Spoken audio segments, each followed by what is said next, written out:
Hi, good morning. It's Helen from the Cut Flower Patch, here today to sow the seeds from our November seed boxes. I must apologise, I am running a little bit late with everything this month. I have been in and out of hospital over the last few weeks and there has been a few complications. So as a result, I am running a little bit late this month. But I'm on the mend now and very much looking forward to sowing and growing with you all. So today we'll sow the seeds from our November kits, and also over the next few days I'll do the monthly sowing and growing update. Again, I'm a little bit late with that, so apologies. But we will get on with sowing the seeds from our November boxes. It's an interesting mix of seeds, so I'll look forward to sowing those with you and talking through each of the seeds and the plants as we sow them. Okay, so first off we'll sow our Godetia seeds. Some people consider Godetia to be quite an old-fashioned flower, but like many things that are old-fashioned, they sort of come back into fashion, and they do have this sort of lovely, delicate, crumpled tissue feel, and in a lovely range of colours as well.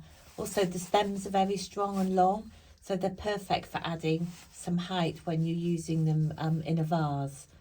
The variety I've chosen is called Grace Mixed.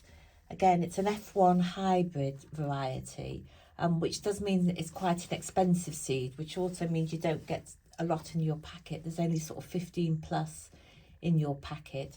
But the good thing is you should get a good germination and very strong vase-worthy flowers. So this variety also appeared in a Cut Flower Patch box last year, and ordinarily I would try and ring the changes and choose a different variety. However, in the case of Godetia, there aren't a huge number of varieties available, and I think out of all of them, this is probably one of the better varieties for cutting. And also it's a nice mix of colours too, so that's why I've chosen to use the Grace variety again. Okay, so to sow these, firstly I've put sieved peat-free multi-purpose compost into this seed tray. I'm only going to sow half a seed tray, so I'm going to sow 12 of the seeds. Then there will hopefully be a few left over, and I'll probably sow some in the spring as well. So what I'm going to do is just depress this compost slightly with another seed tray. You want to depress it to get rid of any air bubbles, but you don't want to press it down really hard because you don't want it to be too compact, and you do want some air in the compost, so just compress it quite gently. I'm then going to just moisten this. We don't want to overwater it, but we just want it to be a little bit moist. You can water the seeds after you've sown them, but I find it better really to water the compost first because it saves you dislodging them later. Okay, so as I say, there's only 15 or so seeds in your Godetia packet, so you just need to be fairly careful with them, and of course they're quite small as well. She says as hers gets stuck in the packet. So I'm going to pop those into my hand, and then I'm going to put one in each. There we go, they're the seeds, they are tiny. So I'm going to put one seed in each cell if I can. These seeds are quite hard to handle. My hands are probably a little bit moist, which isn't good. It's much better if you do it when you have dry hands. Okay, so that is one in each of the cells. You probably can't see that because they are so small. And then I'm just going to put a sprinkling of compost on top of each of these. Because I've already watered the compost, we don't need to water them again. Just press it down slightly so make sure the seed makes some contact with the compost underneath. And then when I've done that, I'm going to put the label in. Always remember your label, very easy to forget, and you won't remember what the seeds are even though you think you'll remember. I always date the label as well, so I know the date that I've sown them. And do use a permanent marker. If you use a non-permanent marker, it will wash away. And then you need to cover these with some sort of cover. I tend to use the seed trays that already come with a cover, but you could put them in a plastic bag or a shower cap.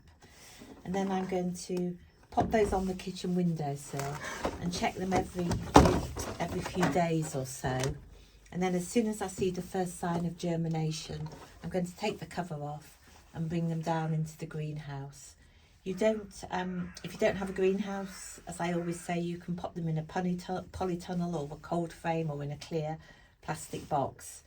And then when these get their first true leaves, so normally when most seedlings germinate, they get their first set of leaves, and then they get a second set of leaves, which is the true set of leaves, and that's when we're going to pick them out and put them into 9cm pots. But you don't need to worry about that for now. We'll come to that at the next stage. Okay, so that's the Godetia. Okay, so now we'll move on to sowing our wild carrot. Now, wild carrot is another vase filler. It's quite similar to Ammi majus, but as we've already sown some Ammi this year, I've chosen a variety of wild carrot that has a purple centre, so it's a little bit different to the Ammi, which is white. You can sow these seeds directly into your cut flower patch, but as I don't have much success with direct sowing and I don't have a huge cut flower patch, it's quite small, I find it's better for me to grow to sow all my seeds in pots and then choose just a few of the strongest plants to plant out into my patch. So what we're going to do here, in this instance, I've put some sieved multi-purpose peat-free compost into an old tomato container. This one already had some drainage holes in the bottom, but if you use a container like this and it hasn't got any drainage holes in, then just poke a few holes in the bottom. It's always important to have some drainage. Now again, I'm going to moisten my compost before I actually sow the seeds, not too moist. It just is, I find it better to moisten first. It just, as I said before, you're less likely to dislodge the seeds if you do it that way. Then I'm going to take, you've got just over 100 seeds in your packs. So I'm going to take probably around 1/3 of my seeds and just sprinkle those as evenly as I can over the compost. So you've got you'll have some seeds left over in case your first sowing doesn't work. Okay, so they're nicely evenly spread. Now these need just a very, very light smattering of compost over the top because they do need light to germinate. Now with these, they need cold to germinate, and because we're at the beginning of November now and the weather's still quite mild, I'm going to pop this in a plastic bag. Actually put my label in. I'm then going to pop it in a clear plastic bag and put it in the fridge for a few weeks, and then hopefully that will germinate. If you're sowing these later in the year, or if you're in a colder part of the country, you could just put them in a sheltered spot outside and they should germinate then. I'm sure not everybody appreciates having seedlings in their fridge. My family are quite used to finding seeds in weird places all over the house, but they should germinate if you leave them outside if it's cold enough. Okay, so that's the wild carrot. So now we'll sow our Astrantia. I love Astrantia actually. It's one of the first flowers I ever pressed, and they also dry very well as well. So this is a really splendid, attractive, cultivated variety which forms a very nice bushy plant, and it's excellent for cutting. Now I'm going to sow half a tray of Astrantia, then half a tray of Aquilegia. They are both a little bit tricky and quite slow to germinate and need to go through the same process, so it makes sense to sow half a tray of each. These are quite nice, decent sized seeds. Again, I've put sieved multi-purpose compost into a 24 cell seed tray. I've depressed it slightly, not too much because you need to have some air in there, but you do want to get rid of any air pockets. So I've depressed that slightly. Then I'm going to just put one seed in each cell. You have enough seeds to do two sowings. As I say, both the Astrantia and the Aquilegia are a little bit tricky. So you might need to do a second sowing if this doesn't work out. So I'm doing one seed in each of the cells, and then I'm going to, they do need light to germinate, but I'm going to put just a tiny little bit of compost over the top to protect them, like this. You can, if you've got vermiculite, you can put that over the top as well. That's a slightly less dense form of compost, if you like. It's not really a compost, but it does do the trick if you do need to get some light into the seeds. Okay, so then I'm going to put my label in there, and then we'll go on to do the Aquilegia. So onto our Aquilegia. Also, you often hear it referred to as Granny's bonnet or columbine. This is a lovely variety. It's a lovely selection with beautiful giant flowers and a really nice combination of colours: white, blue, yellow, crimson and scarlet. This one thrives in semi-shade, so if you have got a more shady spot in your patch, it's a good one to put in there. And it's, as always, it's good for cutting. So with, like with the Astrantia, I'm going to pop one seed. These are little black seeds. I'm going to pop one seed in each cell. I might have put more than one in there. As always, I struggle with the small seeds. As I say, these are slow to germinate again, so a little bit of patience is required. It can take up to 3 months to germinate.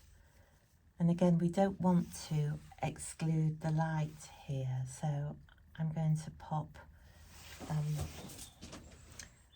tiny bit of compost over the top.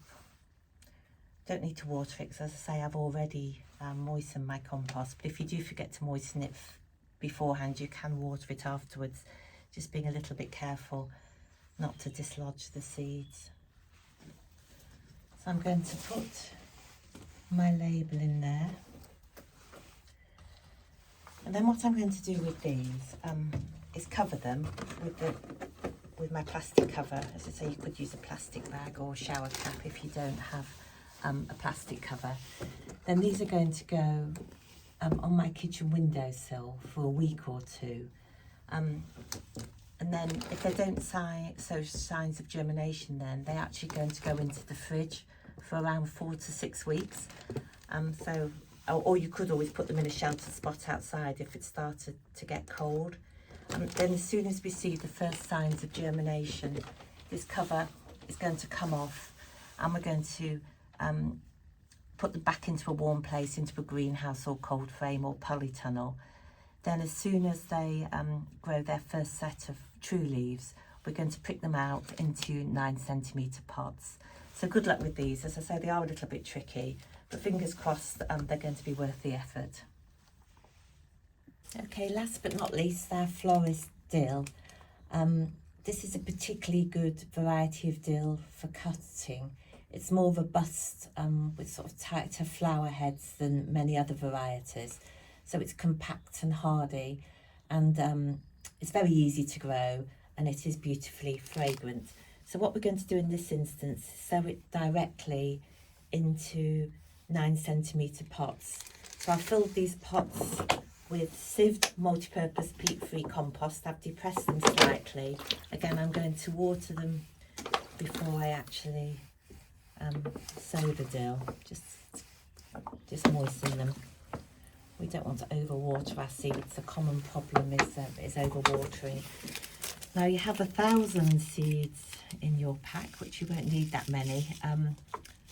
What I will do, actually, I meant to do it this month, but I did forget. I will put some new glassine bags and packets covers in next month's boxes, just so you can decant them into some clean packets, and then that makes it easier to give away if you want to. So I'm going to put these into sort of small clumps, which is a little bit unusual.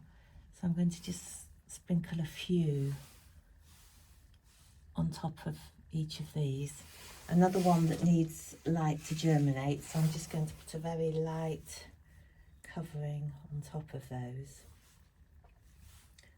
So these should grow pretty easily and quickly. I'm then going to pop these in a tray and put a cover on top and leave those on the kitchen windowsill. And as soon as I see the first signs of germination, I'm going to bring them out into the greenhouse, polytunnel, clear plastic boxes, whatever you use in that instance.